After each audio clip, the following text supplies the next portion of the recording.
Akinwumi Adesina, aujourd'hui à la tête de la Banque africaine de développement, avait eu au moment où il occupait encore les fonctions de ministre de l'Agriculture au Nigeria, reçu le célèbre Aliko Dangote dans ses bureaux.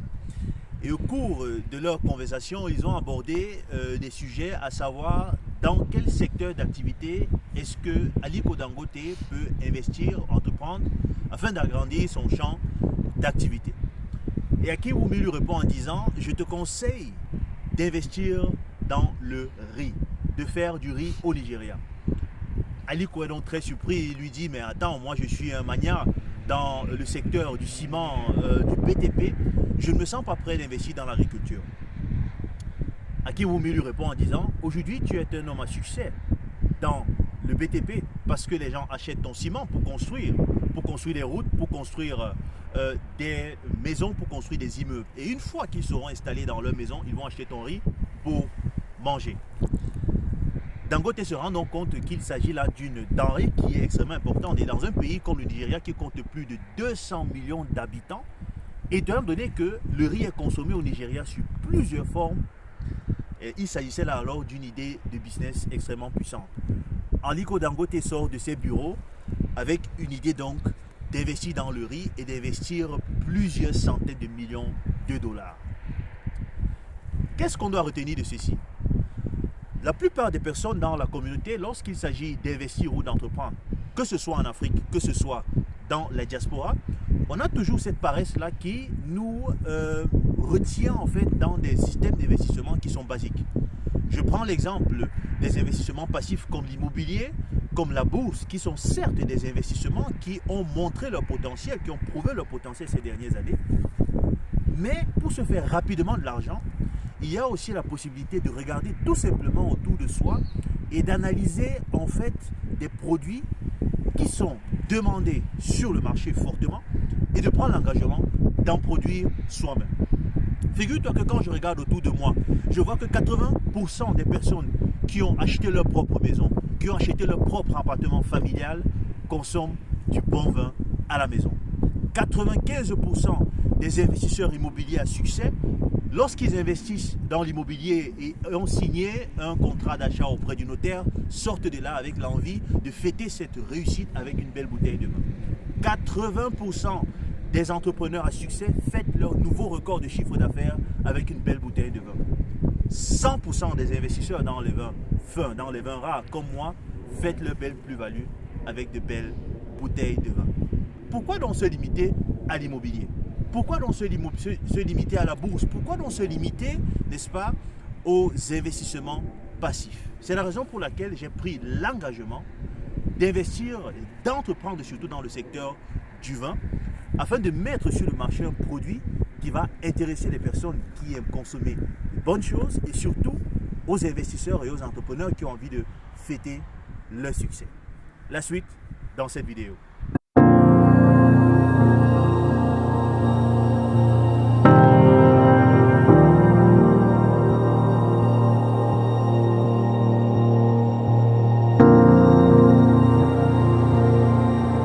Salut à toi, si tu me suis pour la première fois, moi c'est Arnaud de Wine Investor. Ici je te parle d'investissement et d'entrepreneuriat afin de te motiver aussi à sortir de ta zone de confort pour te garantir une indépendance financière. Alors si cette thématique t'intéresse, je te propose de liker, de partager massivement la vidéo, de t'abonner et surtout d'activer la cloche de notification. Dans cette vidéo, je vais te parler bien évidemment de mon activité qui consiste à produire du vin. Et cela en étant actif sur toutes les étapes de la chaîne de valeur. Parce que comme tu le vois ici, nous sommes sur un vignoble que nous possédons. Nous engageons des entreprises ici qui nous aident bien évidemment à effectuer toutes les tâches nécessaires à, n'est-ce pas, atteindre une bonne croissance de la vigne pour produire des très bons raisins. Mais après la récolte, nous sommes aussi actifs au moment, n'est-ce pas, la transformation du vin. Et après avoir embouteillé le vin, nous sommes nous-mêmes, n'est-ce pas, en charge, n'est-ce pas, responsables de la distribution de tous nos produits. Cette vidéo n'est pas la première dans laquelle je parle effectivement de mon activité. Je te conseille alors vivement de regarder la vidéo qui apparaît au-dessus, dans laquelle je parlais avec des chiffres, n'est-ce pas, les raisons pour lesquelles je me suis engagé dans cette activité et ce exactement en quoi consistent toutes les étapes de cette activité. Et nous allons donc dans cette vidéo, n'est-ce pas, parler principalement de la première étape du cycle, n'est-ce pas, de la vigne. C'est-à-dire une fois qu'on a récolté, on passe au prochain cycle de production. Et cette première étape, c'est la taille. La taille consiste bien évidemment à donner, n'est-ce pas, à travers, n'est-ce pas, certaines pratiques à la vigne une certaine forme qui va la permettre de bien se développer. Et je crois qu'elle se voit déjà ici quand on compare ce premier plan à celui-ci. On voit que déjà il est plus simple, on a réduit le nombre de branches. Donc la taille ici dépend, n'est-ce pas, du système d'entraînage qu'on décide de faire. Mais pour faire plus simple ici, parce que nous ne sommes pas ici sur un cours de viticulture ou de vinologie, on va tout simplement essayer de donner une forme à la plante de manière à ce que tous les nutriments qui sont dans le sol vont être, n'est-ce pas, dirigés vers une trajectoire qui donnera en fait, n'est-ce pas, de bons raisins, et non une trajectoire qui va plutôt donner, n'est-ce pas, enfin, avantager la croissance en fait de tout ce qu'on voit comme branche en fait de bois. Donc on va tailler ici les branches et laisser une seule branche qui va donner naissance à d'autres branches qui, elles, porteront les raisins de l'année prochaine. Et l'objectif ici est de choisir une branche, bien évidemment, qui est bien portante, une branche, bien évidemment, qui doit avoir en fait le diamètre d'un crayon, plus ou moins, n'est-ce pas, pour s'orienter. C'est-à-dire qu'une branche comme celle-ci, elle est très légère, donc elle ne pourra pas porter, n'est-ce pas, le poids, la charge de tout ce qu'on aura comme production végétative le cycle prochain. Mais la branche doit aussi être le plus proche possible en fait du tronc, c'est-à-dire que vraiment de la base de la plante, quoi. Donc ça ne sert à rien de prendre une branche, même si elle est solide, mais qui se retrouve en fait un peu plus éloignée du tronc. Donc on va se rapprocher vers ici. On identifie une ou deux branches, mais comme on est là ici, on voit déjà qu'on a une branche qui est assez solide, et c'est celle qu'on va choisir. Et elle est assez solide justement parce que la plante, du moins la raison pour laquelle on favorise toujours une branche qui est proche du tronc de l'arbre, c'est que en fait au moment où la plante passe en pleine croissance, période de pleine croissance végétative, la sève en fait qui coule tout au tronc en fait de la plante va, n'est-ce pas, bien s'établir sur les premières branches du tronc avant, n'est-ce pas, de se propager sur les autres branches. Donc on va donc choisir cette branche-ci et le reste on va complètement tailler. Donc là j'ai voilà un tailleur avec moi. Il existe deux types de tailleurs. Donc on a des tailleurs en fait mécaniques comme ce que j'ai là pour effectuer en fait des tailles plus ou moins manuelles. Mais on a des sécateurs aussi ou alors des tailleurs plus ou moins automatiques avec des piles, avec des petites batteries à l'intérieur qui permettent de faciliter le travail. Alors, nous avons, comme vous le savez, une superficie de 2 hectares. Je ne fais pas ce travail moi-même. J'ai bien évidemment des personnes qui m'aident à faire le travail ici.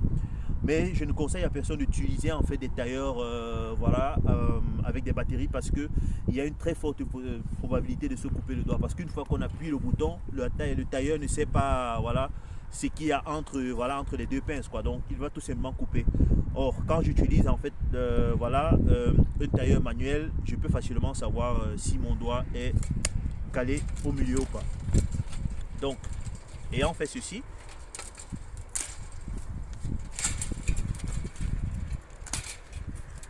je vais prendre cette branche.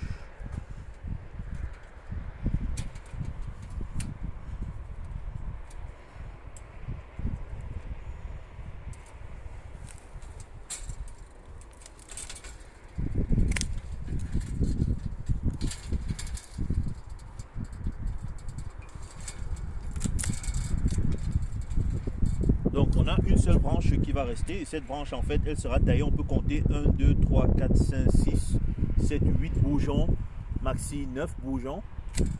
Et c'est au 9e bourgeon qu'on va complètement la tailler et la rabattre en fait sur le fil métallique de support. Donc je mets juste ma pince là rapidement dans la poche.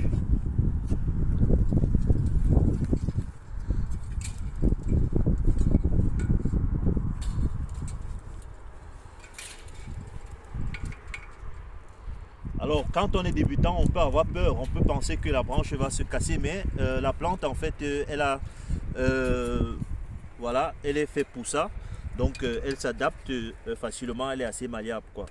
Donc une fois avoir rabattu en fait la plante sur le support, je peux tout simplement la fixer ici au bout avec un fil, voilà, un fil métallique approprié quoi.